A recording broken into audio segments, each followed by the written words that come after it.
Hello అండి, నమస్తే అందరికీ. ఈరోజు మనం నవరాత్రులలో 6వ రోజు పూజింపబడే కాత్యాయన మాత గురించి కొన్ని విషయాలు తెలుసుకుందాం. కాత్యాయని మాత మహిషాసురుని సంహరించడానికి పార్వతీమాతకు సహాయం చేసిన వారు.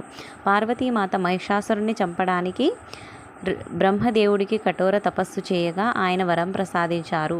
ఆ తరువాత త్రిమూర్తుల యొక్క శక్తి కిరణాలు ఒక కాత్యాయన అనే ఋషి ఆశ్రమంలో పడి ఆమె కాత్యాయని మాతగా జన్మిస్తారు.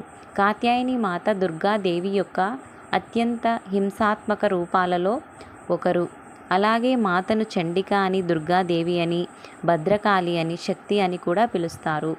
మాతను పూజించడం ద్వారా తన భక్తులకు తంత్ర విద్యలు, శాస్త్రాలు పొందే అవకాశం ఉంటుంది.